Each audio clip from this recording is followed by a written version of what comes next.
Bildiğimiz üzere Birleşmiş Milletler Kadın Birimi tarafından yıllık olarak hazırlanan Dünya Kadın İlerleme Raporu'nda yapılan değerlendirmede kadınlar için en tehlikeli yerlerden birinin aile ortamı olduğu belirtilmiş. Tabi böyle bir şeyi kabul etmek mümkün değil.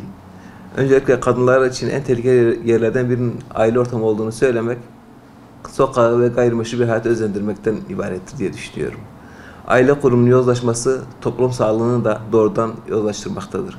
Toplum sağlığı yozlaştığında ise suç oranları artmaktadır. Bu ülkemiz açısından özellikle bilinen bir gerçektir.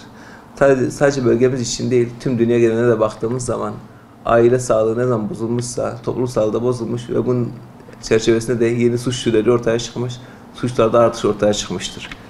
Bugün Batı dünyasında oldukça yaygın bir evlilik dışı yoz ilişkiler var. Şimdi Batı kendi yoz ilişkileri İslam dünyasına da empoze etmeye çalışıyor.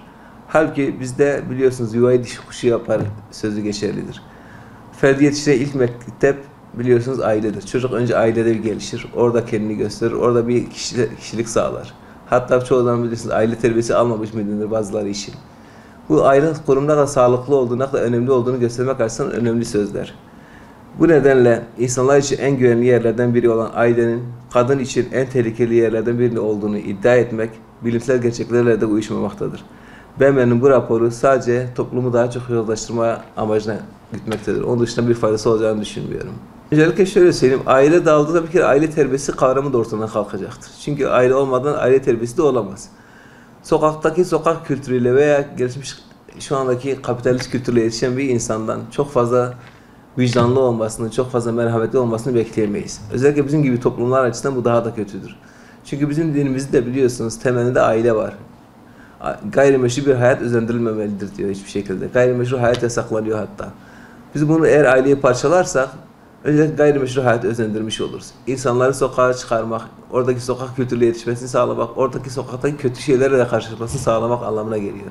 Böyle bir toplumda sağlıklı bir toplum olmasını bekleyemeyiz. Doğal olarak orada yetişen insanlar da, orada büyüyen insan da oranın kültürünü kapacağı için oradaki suçlara da karışma ihtimali daha yüksek oluyor. O nedenle bizim özellikle aileyi güçlendirmemiz gerekiyor. Tam tersine dağılmasının yerine güçlendirmek gerekiyor. Bizim biliyorsunuz bir aile bakanlığımız var her şeyden önce. Aile o kadar önemli görülmüş ki bununla ilgili bir bakanlık dahi kurulmuş. O yüzden aile bakanlığının özellikle bu işe daha çok eğilmesi lazım. Toplumu yozlaştıran şeylere karşı gençlerimizi ve değerlerimizi koruması gerekiyor. Buna ilişkin sadece tabii bu hükümetin şeyinde olan bir şey değil. Bununla ilgili sivil toplum kuruluşlarımız var çok fazla sayıda. Sivil toplum kuruluşları biraz daha aile üzerinde durması, aile bağlarını güçlendirecek faaliyetlerde bulunması gerekiyor. Onun dışında dışarıdaki yoz kültürle insanların, tabii yoz kültürü biliyorsun biraz daha insanların cezbedici olabiliyor. Haramlar biraz daha böyle insanlara cazip gelebilir ama sonuçta helal dairede çok daha iyi şeylerin olacağını insanlara aşılamamız gerekiyor. Bu yönde çalışmalar yapılması lazım.